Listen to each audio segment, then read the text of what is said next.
The December 13th, 2023 Arlington County Board of Zoning Appeals is now in session. Good evening and welcome. I am Richard Kaplan, Chair of the Board of Zoning Appeals. The board is made up of 5 citizens appointed by the Circuit Court. In addition to myself, we have Vice Chair Inta Malice, Judy Freshman, Lindsay Arthurs, and joining us remotely tonight will be Portia Clark.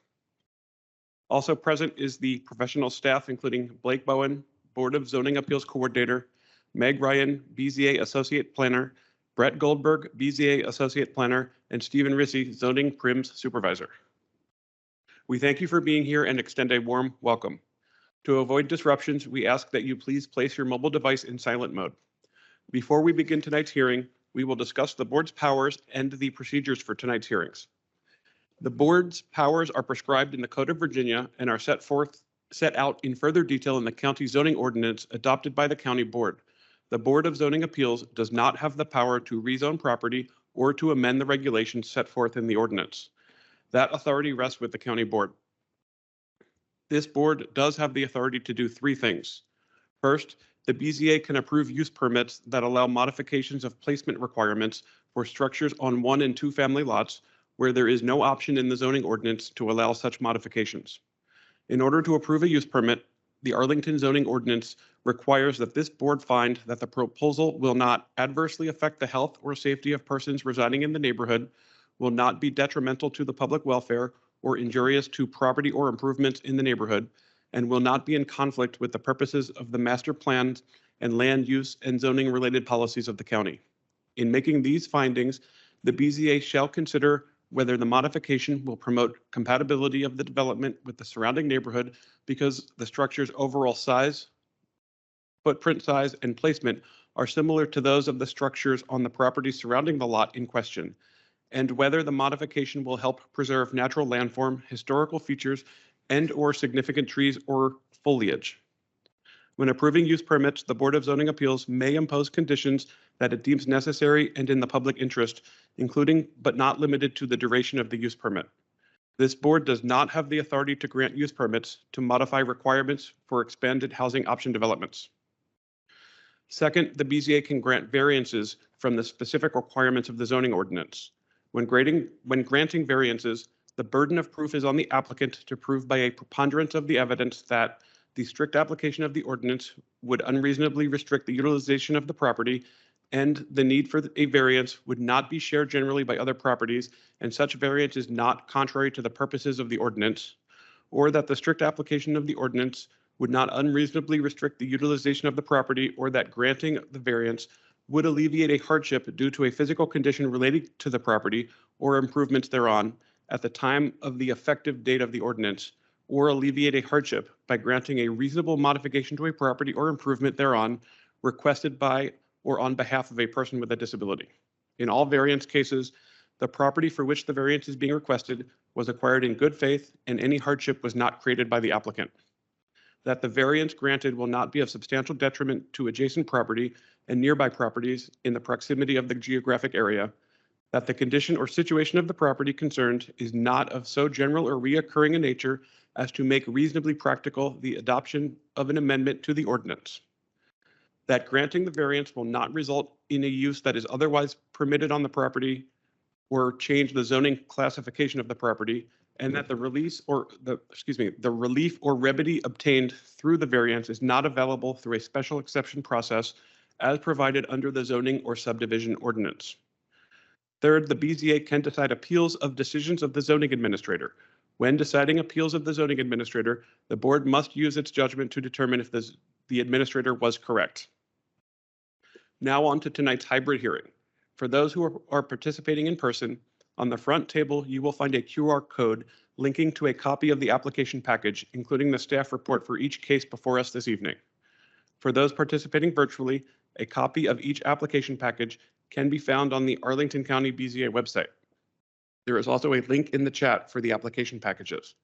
I recommend that if you have not yet seen the report for your case, that you review that report before your case is called. If you are attending virtually and lose connectivity, please reconnect with us by phone. If you are attending via Teams, please keep yourself muted and cameras off until called upon. Turn off the sound on any other devices around you to minimize interference. When called upon to speak, please turn on your camera and unmute yourself by clicking on the microphone icon that is located in the meeting command bar. County staff does not have the power or ability to unmute you. The meeting chat is active for technical support assistance only. The meeting chat should not be used for discussion, public comments, questions about agenda items, or requests for more information.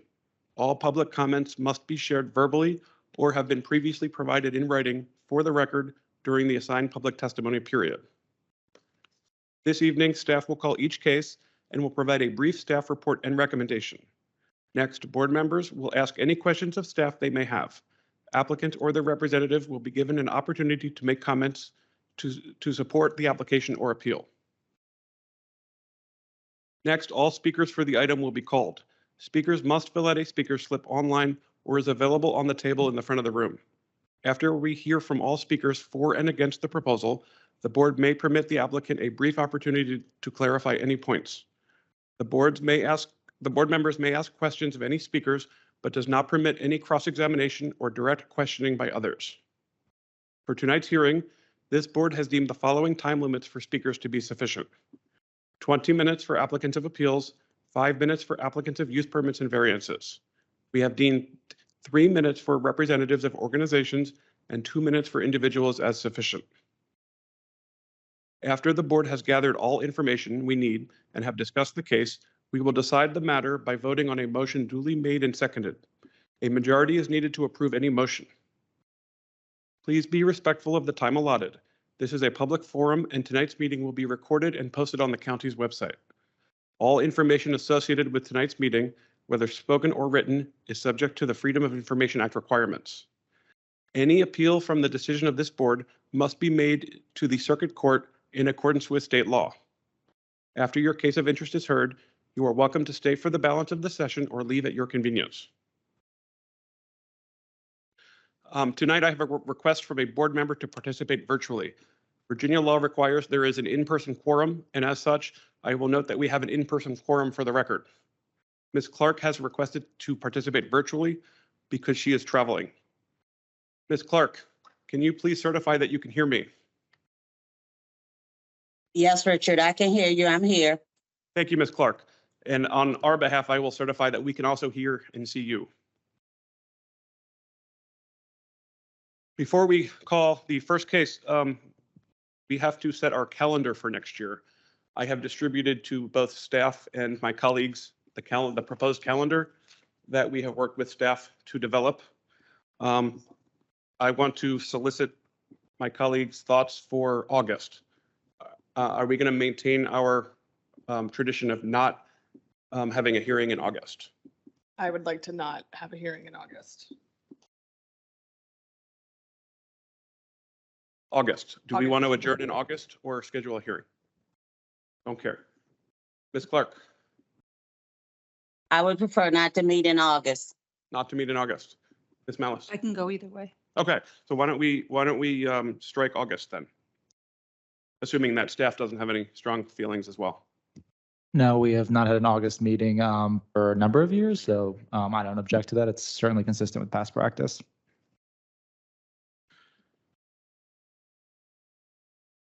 I'm sorry, I couldn't hear you. And we're meeting twice in January, which we don't always do. We're meeting twice in January and twice in February. But February is not scheduled. So I would like to seek unanimous consent to pass the calendar as distributed with the exception of August, which we will not be meeting. And at the moment, one meeting on Wednesday, February 2, 21, 24. And then we're going to discuss Thursday after we pass the calendar. I'm a little confused. Yeah, Sorry. Are we, We're going to meet, we're scheduling 2 days in February? going to pass the calendar and then talk about the second meeting in February. well, the second meeting in February is already on the calendar, so if we're passing it, then we're agreeing. That's what to it. I'm saying. We're passing the calendar with one in February, and then we're going to address that because that's got the Oh, several appeals issues. Why don't we just pass it with 2 dates in each month? Like. Well, that's what I as thought we were presented. doing. Oh. That's what's written down. Yeah, just as. I mean, the presented. second, I understand the confusion, right? So the second date is like the overflow date, which will be only needed if But we're, but Yeah, I we're, understand. we're approving overflow dates for the Thank you. entire year. Yes. Right. Right. So the February date will be considered an overflow date until actually scheduled the items that are noted on this. Doesn't matter. Right. Just those 2 dates we're meeting. Thank you. And then April, May, those dates aren't going to be set unless we have. Correct. Okay, we need to Right. clarify that. Yeah, I'm sorry. Because there's one for every month. Yes. And the February one, I have listed appeals on there, but we'll address that. I do have one question. I'm fine with the dates. Do we have to say today whether the first or the second date is the overflow date? I don't know. I'm asking only because if we have a very long agenda, regular agenda, we might want to do that on the second night. If we had an appeal that was a short one on the first night, I mean, I'm just saying that that would give us flexibility if we just said those were the 2 meeting dates. I don't know if staff needs to designate one as regular as one as overflow. I don't necessarily think so. And we could, even change it each month, as long as we have calendar dates that have been advertised as BZA hearing dates. The cases we hear could be determined, on a month-by-month basis, I would say. Just in case we want to flip them for some reason, we wouldn't be tied to actually hearing an appeal on that particular night. So how, Just dates. just dates. Okay. Any other questions, comments? Mr. Kaplan, I'll notice that if you want a potential overflow date for March, we have a regular hearing noted here as well as an administrative work session, but not an overflow day. So potentially you might want a 3rd date in March. Yes, I guess that is accurate. We were trying to avoid having 3 hearings in one month, which is why that is not on the calendar. So that date would be used if something came up in January. Right. Or an appeal is filed tomorrow, right? Yeah. Maybe we cross that bridge when we get there. I mean, That is going to be very tough for me, considering I'm probably going to be gone for a week for spring break. That's why So, there's not an I overflow think- date, right? I know, but I'm saying Yeah. right now that it's probably going to be hard for me to do 3 days in Right. March. That's a lot to ask for a volunteer position. Just putting that out there. So I think we'd just leave the 2 as scheduled in March, and if that bridge is one we have to cross, we can do that in the future. so you had requested unanimous consent. Consent to pass the calendar here with The dates as shown, the dates as shown, with the exception of August. excluding August. No objection. I'm good. Excellent.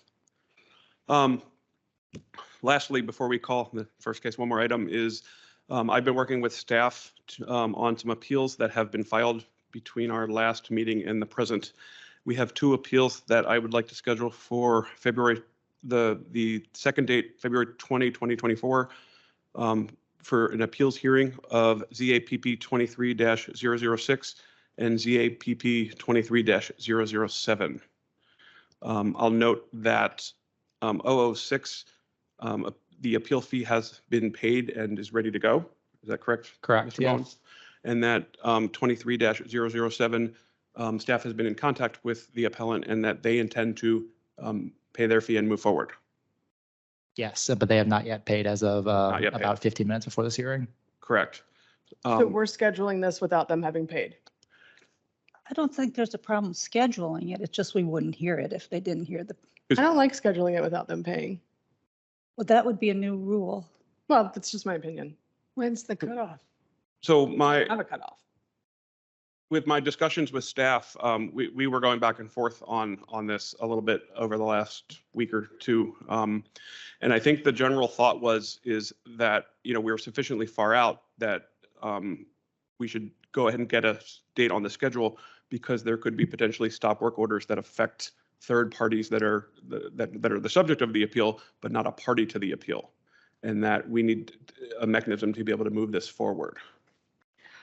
But what happens if we decide that the appellant is correct? There would be a stop order on the building that's in place anyway. So wouldn't we want everything to be in place before they started construction? If somebody's appealing that? I guess I'm not following that issue. If they go ahead and start building and then we decide that they weren't allowed to do it. They can't stop building because there's an appeal an appeal has been filed. And so it's necessarily by Virginia law stops all action. So That's the issue. then it doesn't really matter if They're on if- hold it wouldn't until, matter if they have to wait to pay anyway, because they're on hold as it is until we hear it. but if they don't pay their fee, then, or I'm sorry, if we don't schedule it until they pay the fee, which can draw out the process and require the third party to incur additional costs or trouble because they're on hold for additional months. Whereas if we were to schedule it, and then if in January's hearing, for example, we hear they have not paid their fee, then we could take it off the schedule, and then we could, as a board, decide how to handle that situation. We're trying to avoid harming someone Right. by not scheduling it. I'd rather them pay their fee first. I just think if we're going to spend our time, then you should have paid your fee. Well, But we're not spending time because if We are, we're doing it right now. I have a We are question. spending time right now. Ms. Freshman. If someone comes in with something that's on our agenda tonight, like a use permit, or I'm presuming that the application has to be complete and the fee paid before The they get a hearing date. The difference between a use permit, a variance, and an appeal is that Virginia law has a statutory 90-day period in which the BZA is supposed to render its resolution. And when does that meter start? From filing date. So the meter runs because they filed, but their money is irrelevant? Yeah, That's Virginia law. And I think that my view is that even though the meter's running, the fee still has to be paid before the advertisement and a hearing. And I think staff is in agreement on that as well, right? Staff doesn't want to start, their work on the appeal until the appeal's paid, the fee is paid. Yes, typically for any application, we will really not take major action until the application fee is paid. And also to address an earlier point that was made, we would not issue a stop work order until the application fee is paid. So that means that the second one listed on February could just evaporate? Yes. I mean, which is always the case. Okay. so what is the action before us right now? We'd like approval of the To schedule, docket these? to docket these for a hearing on February 22nd. And if, an applicant can always either not pay their fee or withdraw their appeal, and we would just take it off regardless. At So, least it would be scheduled. so, if, would there be a harm, would there be a harm if we docketed it in January? We don't have, if the applicant doesn't pay their fee, then we don't have a way to take it off before we get to January. And Then we what? we wouldn't be able to take it off the docket in January, and I'm not sure staff would be prepared to go forward with the hearing in January. Oh, I see. Staff, the docketing tells staff that they need to start working on it. But they Okay, still can't I- do it until it's I- paid. okay, I Right. understand. I understand now. Right. Yeah, Sorry, repeat that. Even And if then it's that helps. docketed, you can't start doing anything until it's paid. Yes, payment would be really Right. the impetus for us to start work on the application. but if they pay tomorrow and it's not docketed, you lose a month. We lose a month, right? I see. And so I don't see a downside to docketing it because one, staff isn't going to start working on it until the fee is paid. fee is paid. We do our best to remain within the 90-day clock. And I think it's the best way to move these things forward when third-party interests are involved. Are you asking unanimous consent? I would ask for unanimous consent. And I spent a lot of time with staff talking through this issue, and my understanding is staff agrees with this process for this. I have no Is that- objection. I disagree. I think the fee needs to be paid. I would say, part of this is a policy decision that, affects the BZA's hearing. So you're free to, to a degree, determine your own protocol here. That being said, our standard process would be not to do work on application and not to advertise it until the fee That's is right. paid. Whether or not you want to potentially docket it and then with the possibility to remove it from the docket before we advertise it, I don't think that would pose a problem for staff. So if there's not unanimous consent, then we have to have a motion take a and vote, vote right. on it. So I'll move the docketing of these two cases for February. I will second that. A motion made by Ms. Malice, seconded by Mr. Kaplan. Any further discussion? I will call the roll. Ms. Malice, Aye. Ms. Freshman, Aye. Ms. Clark, Aye. Ms. Arthurs. Nay. Chair votes aye. Motion to docket these two appeals passes 4-1.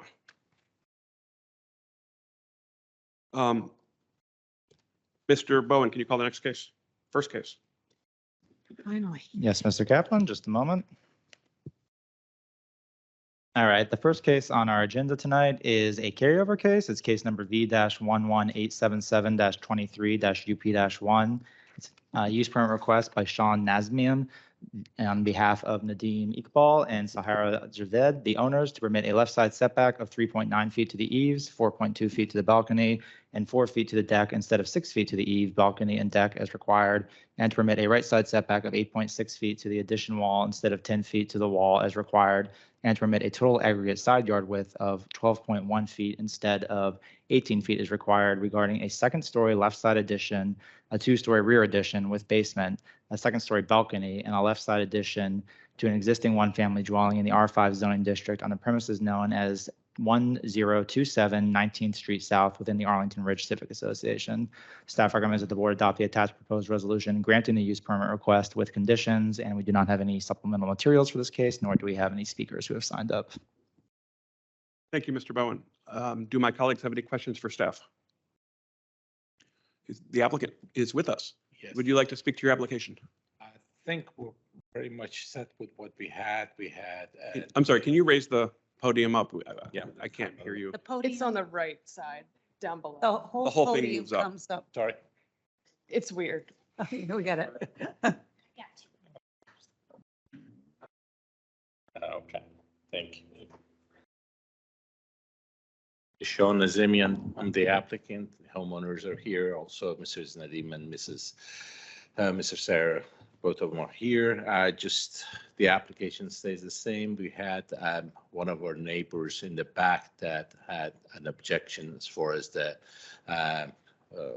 water collections, prior to construction started, and we have resolved that. So we have got into an agreement with her, and she already sent her support letter.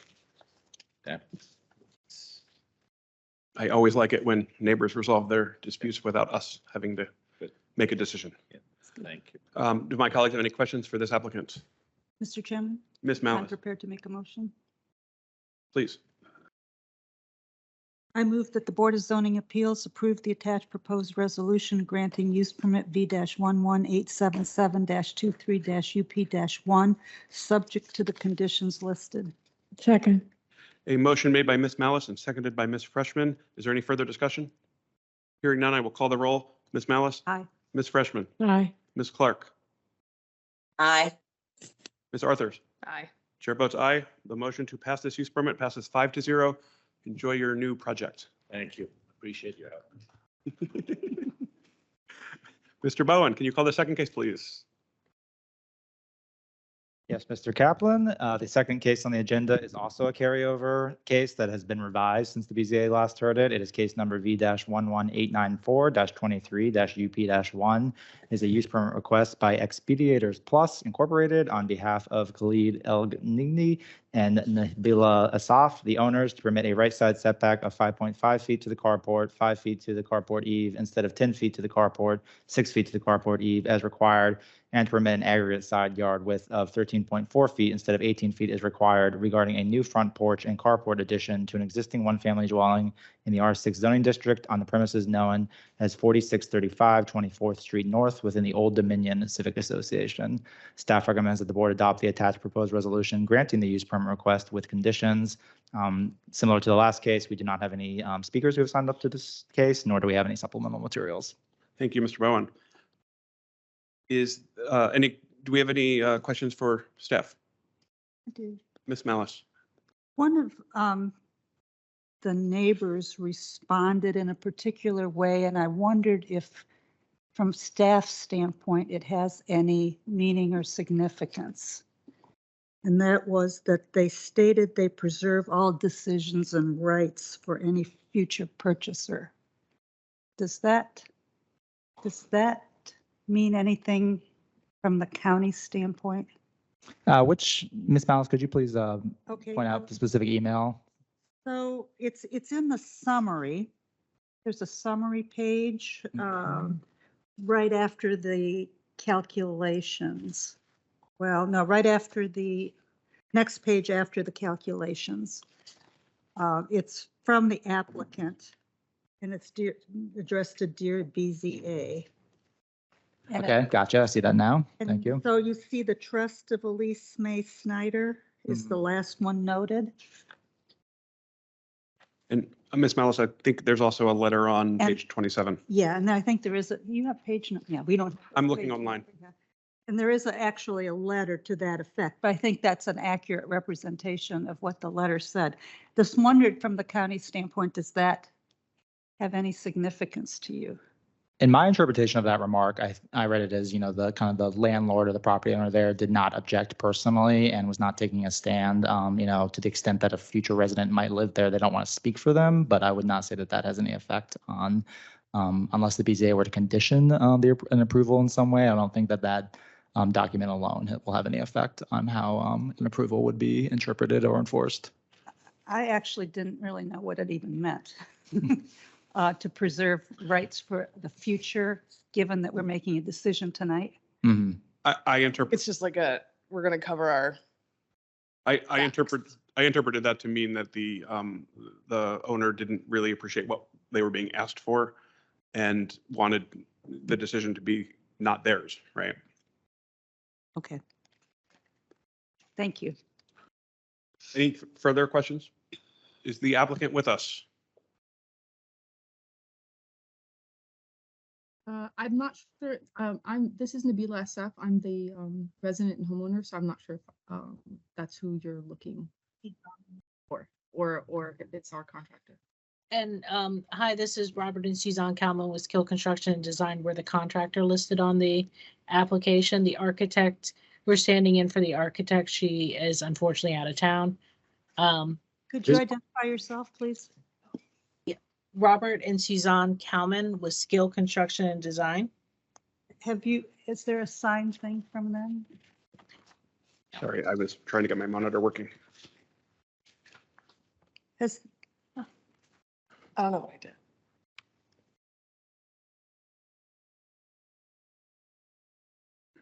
One second. Well, there's nobody on the screen. Well, I think they're on the phone. Maybe.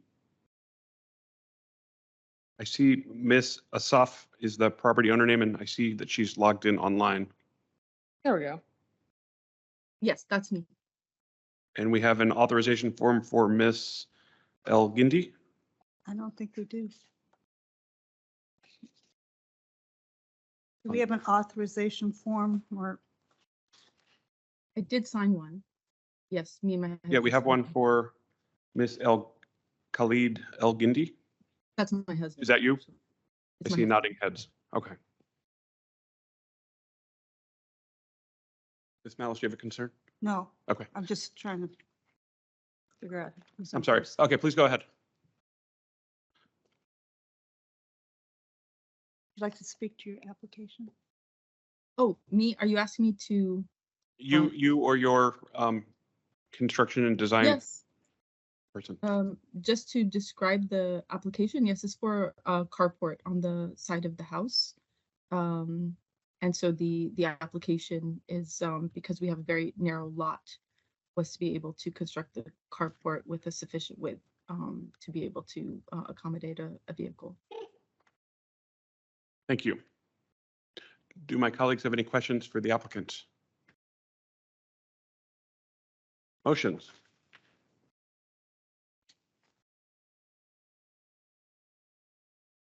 Yes. Ms. Freshman. I move the Board of Zoning Appeals approve the attached proposed resolution approving use permit V-11894-23-UP1, subject to the conditions listed. Thank you, Ms. Freshman. Do we have a second? I'll second it. Ms. Clark. A motion made by Ms. Freshman and seconded by Ms. Clark. Is there any further discussion? I will call the roll. Ms. Malice. Aye. Ms. Freshman. Aye. Ms. Clark. Aye. Ms. Arthurs. Aye. Chair votes aye. The motion to grant this use permit passes 5-0. Congratulations on your new carport. Thank you very much. Thank you. Mr. Bowen, can you please call the third case? Yes, Mr. Kaplan, the third case on the agenda this evening is case number V-11898-23-UP-1. This is a use permit request by John and Amanda Gregel, the owners, to permit a right side setback of 7.1 feet to the porch, 6.1 feet to the porch eve, instead of 8 feet to the porch, 5 feet to the porch eve as required, a right side setback of 3.7 feet to the building wall, 2.2 feet to the building eve instead of 8 feet to the building wall, 5 feet to the building eve as required, and to permit an aggregate side yard width of 17.6 feet instead of 18 feet as required in the R6 zoning district regarding a 3-story addition with a new front porch, left side stoop, AC unit, and a rear deck with an awning and stairs to an existing one-family dwelling in the R6 zoning district on the premises known as 4616 16th Street North within the Waverly Hills Civic Association. Staff recommends that the board adopt the attached proposed resolution granting the use permit request with conditions. Please note that there is supplemental material for this case that came in after the application packets were assembled and printed. This includes one email from the applicant regarding neighborhood outreach efforts, as well as a letter of support from the neighbor across 16th Street North. Thank you, Mr. Bowen. Mhm. Does anyone have questions for staff on this application? Yes, I Ms. do. Malice. But the configuration of the properties are a little unusual. Just there's a property 1535 North Glebe that abuts the back of their property. Can you confirm at some point whether that property received a notice from the county? So you're talking about 1535 North Glebe Road? Right. Yeah, I'll take a look now. Thank you. While I don't need to, yep. yeah, you can go I- on. see the applicant with us, would you like to address your application? Yeah, I think we have this small little house. There's 4 of us. We'd like to add on. And I think this permit is just to keep the existing shape. I brought with me my 3 neighbors who are in full support. And the neighbor who's on the very far left there is the one where the special use permit it's going to affect her the most. And she's happy to have us be able to build onto the house. It's not a total tear down. We want to keep the structure. We want to keep, what we can, not be wasteful. And looks like everything is good to go. So I'm just hoping we get some ayes Thank you. or yays or whatever you say. Hopefully ayes. You don't want a nay. Mr. Kaplan? Well, he's looking up. I have a question. Yep, please, Ms. Malice. I see the correspondence regarding between you and Ms. Petrosini. Ooh, Patty? Are you Amanda? yeah. She You helps us.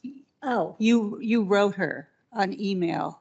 about the outreach. Yes. Yeah, we prefer not to talk to that neighbor. He's screamed obscenities at his children and his wife. And when my husband asked him to keep his voice down or stop doing that, words were exchanged. And my husband thought maybe we should call for a wellness check on the household. It's a volatile situation. So we just don't communicate. Okay. It also, and maybe this is something that there's a name, Chianti Bailey, that was introduced into this conversation. Yeah, I didn't know who that was, but then later after rereading through emails, she works with you guys, I believe, or she somehow has her name on the application and she's affiliated with Arlington in some shape or form. Mr. Bowen, do you know who Chiante Bailey is? Yes, I believe that is a member of the Permanent Arlington Tech Support Team who helps when there's technical issues with the application submission. Thank you. Okay. Mystery solved. Yeah, and I can also confirm that we did send a letter to You 1535 did North send Glebe a Road. letter. Okay, that's Thank you. good. Yeah. All right. I was a little concerned about that. Haven't too. had any of these issues before. All right. Any further questions or motions from my colleagues? Uh, question, can the Clark. applicant confirm that the neighbor that they don't talk to was at the 1535 address? Correct. And he did Okay. approach my husband with the letter and asked what it was about. And my husband explained it to him and he said, fine, and walked back inside. Thank you. Okay. Yeah, I feel like they were notified.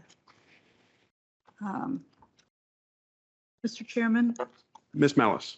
I move that the Board of Zoning Appeals approve the attached proposed resolution granting the use permit V-11898-23-UP-1, subject to the conditions listed. Second. Thank you. A motion made by Ms. Malice and seconded by Ms. Freshman. Is there any further discussion? Hearing none, I will call the roll. Ms. Malice. Aye. Ms. Freshman. Aye. Ms. Clark. Aye. Ms. Arthurs. Aye. Chair votes aye. The motion to grant this use permit passes 5-0. You have quite a fan club there. You can go out and celebrate now. Mr. Bowen, can you please call the fourth case? Yes, Mr. Kaplan. The next case on the agenda is case number V-11899-23-VA-1. This is a variance request by Byron Gonzalez on behalf of Donald Nesbitt, the owner, to permit an interior structural alteration to an existing non-conforming multiple family residential building regarding an interior renovation to remove a load-bearing wall in the RA 1426 zoning district on the premises known as 3041 South Buchanan Street within the Fairlington Civic Association. Staff recommends that the board adopt the attached proposed resolution approving the variance request with conditions. And we do not have any supplemental materials for this case, nor do we have any speakers who have signed up to speak in advance. Thank you, Mr. Bowen. Mhm. Any questions for staff? Is the applicant with us?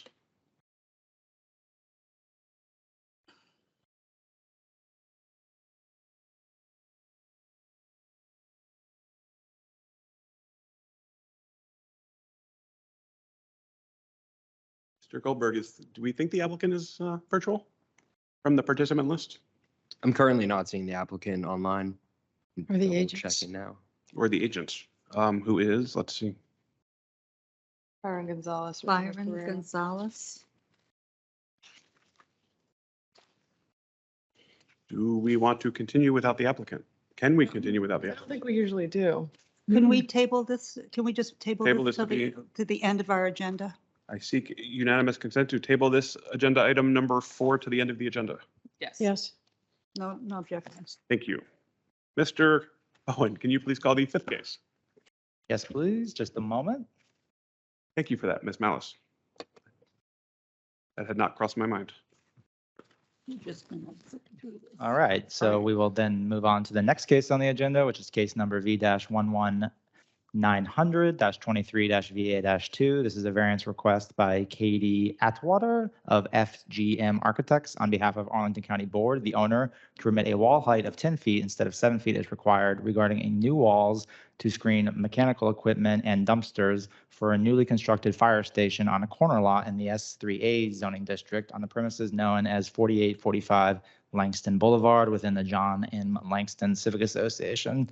Staff recommends that the board adopt the attached proposed resolution approving the variance request with conditions. This is another case that we do not have any supplemental materials for, nor do we have any speakers who have signed up to speak in advance. Thank you, Mr. Bowen. Do we have questions for staff? I suspect we do. No? It's more of a comment and I can wait. I see the applicant is with us. Yes, hi, I'm Katie Atwater. I'm a project manager and senior associate with FGM Architects, the architects for the new fire station project. We're here asking for hopeful approval on increasing the height of the generator and dumpster enclosure wall from the allowed 7 feet to 10 feet. Based on the generator height, it's taller than the wall right now. So we're trying to increase that height so that we can screen both visually and for noise purposes from the neighbors, the single-family residential houses that are right behind the station.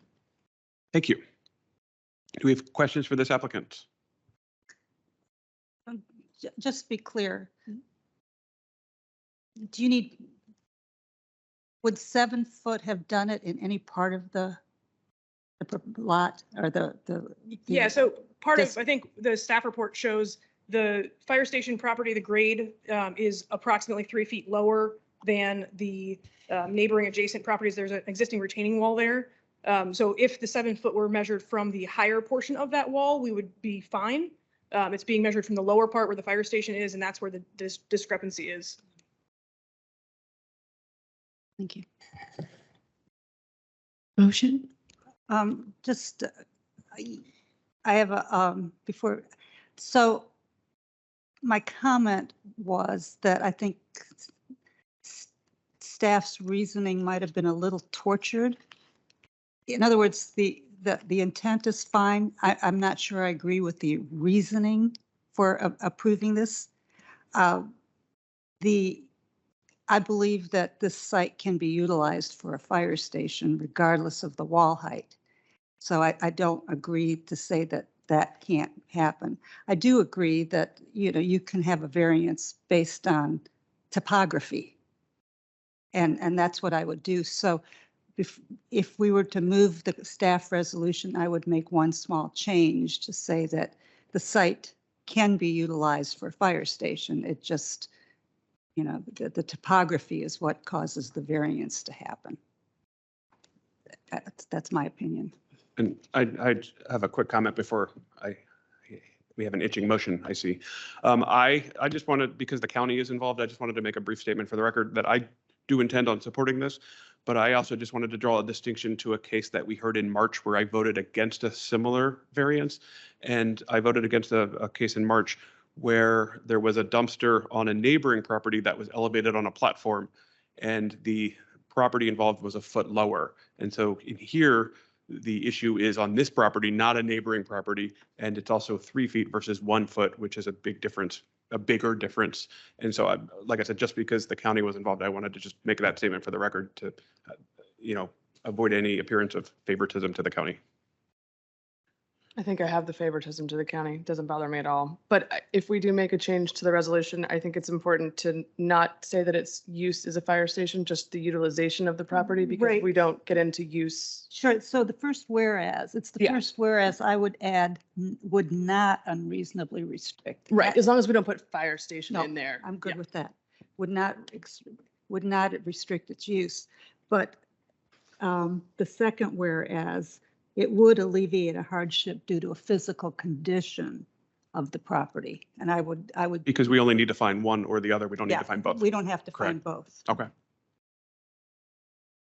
So are you making a motion then? Well, Ms. Freshman wanted to, but I defer to you and your edits. all right. I move that the Board of Zoning Appeals adopt the attached proposed resolution approving variance V-1190-23-VA-2, subject to the conditions listed, with one modification, changing the second whereas to read, the BZA finds that the strict application of the terms of the ordinance would not unreasonably restrict the utilization of the property. Look, I just should have. Do we have a second? I second. A motion made by Ms. Malice, seconded by Ms. Arthurs. Any further discussion? I will call the roll. Ms. Malice, Aye. Ms. Freshman, Aye. Ms. Clark, Aye. Ms. Arthurs. Chair votes aye. The motion for this wall passes 5-0. Variance 5-0. Thank you. Thank you. Mr. Bowen, can you please call the 6th case? Is that right? I believe so, yes.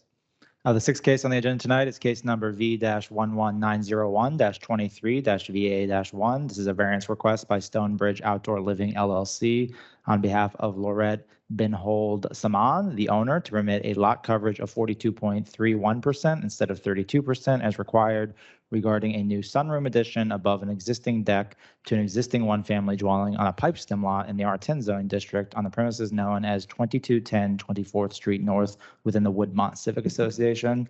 Staff recommends that the board adopt the attached proposed resolution approving the variance request. And we do not have any supplemental speakers, nor do we have any additional materials for this case. Thank you, Mr. Bowen. Any questions for staff? I have a question. Ms. Freshman. On page 4, at the end of the first paragraph, it says the burden of the square footage and its effect on total lot coverage calculations fall entirely on the subject property itself. And having visited the site, I found that absolutely amazing and unfair. And I just wondered if you have any knowledge of whether, or maybe the applicant knows, if this was the first and only house at the time that happened and then the other 4 were built. It just seems, I know we can resolve it equitably, but it seems unfair, bordering on ridiculous when you look at 5 houses that effectively are have little driveways off a mini street. And yet the burden of all of the coverage calculations falls to this one house. I don't think it is a deal breaker, but I found that when I actually saw it in person, having read that, I was astounded by it. And I don't think I've ever seen a situation like that. So I'm just curious as to. Is that because their lot includes part of that road? Yeah, I would say this is a very unique pipe stem lot. We've certainly seen pipe stem lots where a part of a driveway maybe falls on a neighboring property, but this was maybe the first one I've ever seen where it's 5 houses in a cluster, and the driveway is primarily located on the subject property, and then with little driveways kind of coming off the main driveway. It's a pretty unique condition, I would say. To my knowledge, all the houses I think were built. It really seemed, it doesn't even, and you look at this illustration, it doesn't really even seem like a pipe stem. Yeah. It seems Right. like a 5-house development, if you will, with a little street on it. Yeah. I mean, it reads completely differently from what we're accustomed to. And hopefully it's not going to negatively impact the result of this application, but I just found it astounding. So I guess that's a comment, but not really a question. Ms. Malice. So, Mr. Bowen, the drive is included in the calculation of their site area. Correct, yeah. The shape of the lot does have a narrow, narrow portion going down to the street, and that driveway that does serve all the 5 houses in this cluster is primarily located on the subject property due to its unique shape with the very narrow driveway going down to, I believe, is it 24th Street North? And the coverage includes the driveway. Correct. Right. It's even, So- it's even used for. So on the other hand, it's an oversized lot. They do to get it, it is over by 2,000, it's a R10, 12,000 square feet. Yes. So there's a Well, little. it's above the giving back. minimum, right? I mean, there's But probably not a- theoretically, nothing that might that's not be the oversized. case, in Yeah, a I mean, you can't similarly use it. situated Right. Right. 5-house plot. Yeah, just for the applicants, It reminds me of the fence case we had last month, right? Where that was an actual road and not someone's property, right? The applicant is with us. Would you like to speak to your application? Yeah, I mean, I think you all just summed it up pretty well there. And that it's quite a unique situation. That entire, what is it, almost 3,500 square foot driveway counts towards her lot coverage and services all the other 4 homes on that little mini cul-de-sac, as you might call it. But I did want to recognize and acknowledge the staff, though. Meg and Brett and Blake have been amazing throughout this process, very helpful, very accommodating in all the emails and phone calls that I've made throughout, which there have been quite a few of. just great to work with and helped us walk us through this process. So very much appreciated. Thank you. I second that. Thank you as well. Any questions for this applicant that we have not addressed? And or motions? Mr. Kaplan, Mr. Chairman, once again, I might suggest that we change the second whereas to does not unreasonably respect the utilization of the property, but keep the physical hardship as our main thing. Because obviously they are able to utilize it as a single family home. But because of the physical characteristics, I would certainly say they're entitled to some relief. I agree with that. Yep. Is that motion a little, like, aren't we missing the case number in it?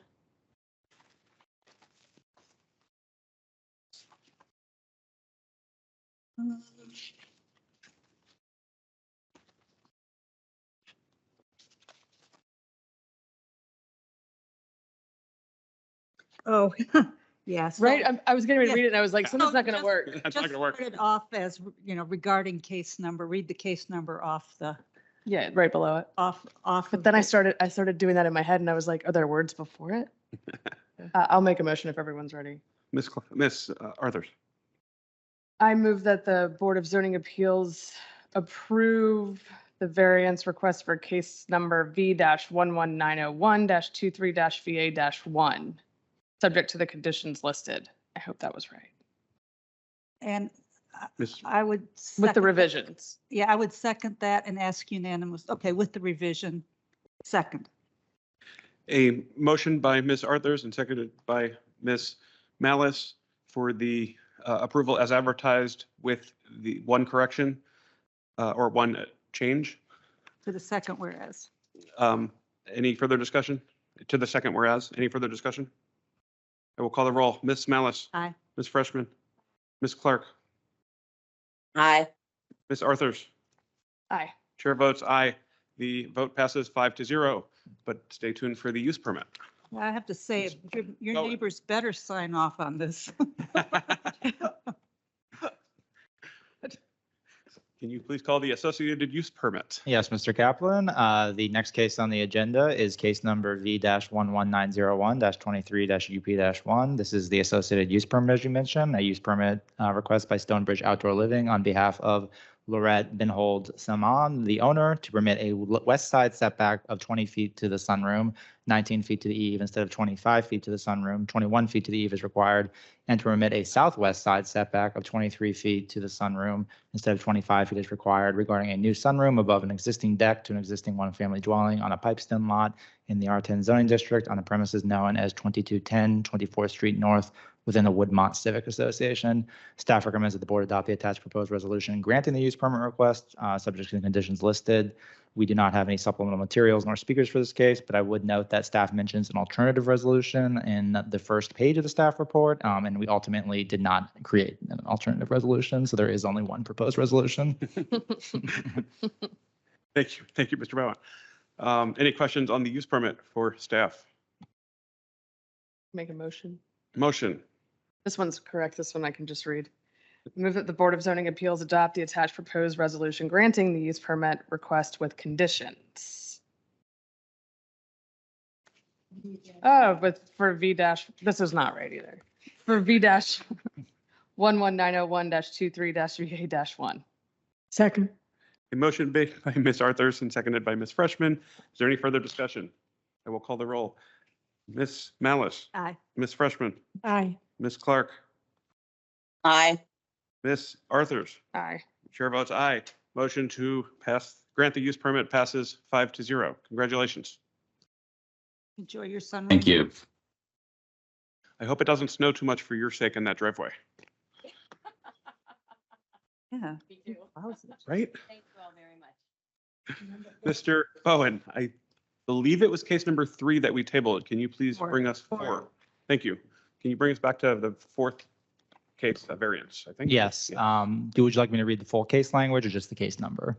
I think the case number would be sufficient. Okay, we were returning to case number V-11899-23-VA-1. This is at 3041 South Buchanan Street in the Fairlington Civic Association. Thank you. Mr. Bowen, is the applicant with us? I believe he is with us. Mr. Nesbitt? Mr. Nisbet? Yes, good evening. Sorry for my tardiness. But yes, I am the owner of the property. Would you like to speak to your application? Sure. So been living here in this townhouse for about 2 years, and in referencing some of the other properties, looking to have the wall between the dining room and the kitchen removed to open it up. And that's actually something that I've seen at my next door neighbor's house. So I have the contractor, GH Contractors. They submitted all the paperwork. Thank you. Questions for the applicant or comments? Mr. Chairman? Ms. Malice? Are you aware that there's some controversy over these projects? That your civic association is trying to get the county board to make some changes? I am not. Yeah, I moved from Hawaii after retiring from the Navy and back into the neighborhood. So looking to make some improvements based on what I've seen. So it's unusual that an applicant has to come to the Board of Zoning Appeals to make the kind of change that you're requesting and to actually ask for a variance. So the county, so your neighbors, other people that have had similar projects are coming to the county board to ask for a change in the ordinance where you wouldn't have to come to the BZA for this kind of a issue. But because you will get a mixed vote on this, not because there's something wrong with your project, but because of a technicality. And that's all I'll say. Maybe somebody can explain it more if they want to, but, and so don't be alarmed by the mixed vote, but you will get a mixed vote. Okay. Like I said, I'm just trying to improve the property and my living condition based on the 2 years living and kind of checking out the open houses over the past 2 summers. Understood. Thank you, Ms. Malice. Motions? I'll make a motion. Ms. Clark? I move that the Board of Zoning Appeals adopt the attached proposed resolution approving the variance V-11899-23-VA-1, subject to the conditions listed. Second. A motion made by Ms. Clark for approval and seconded by Ms. Freshman. Any further discussion? I will call the roll. Ms. Malice? No. Ms. Freshman? Aye. Ms. Clark? Aye. Ms. Arthurs? Aye. Chair votes no. This motion passes on this variance 3-2. Thank you and enjoy your new kitchen. Thank you very much. Passes. Yes, have a good evening. Yep. It's Freshman. Minutes. Approval of the minutes for Wednesday, November 15th, 2023. Second. A motion to approve the minutes by Ms. Freshman, seconded by Ms. Malice. I will call the roll. Ms. Malice? Aye. Ms. Freshman? Ms. Clark? Aye. Ms. Arthurs? Aye. Chair votes aye. Motion on the minutes passes 5-0. Is there any further business? Meeting adjourned.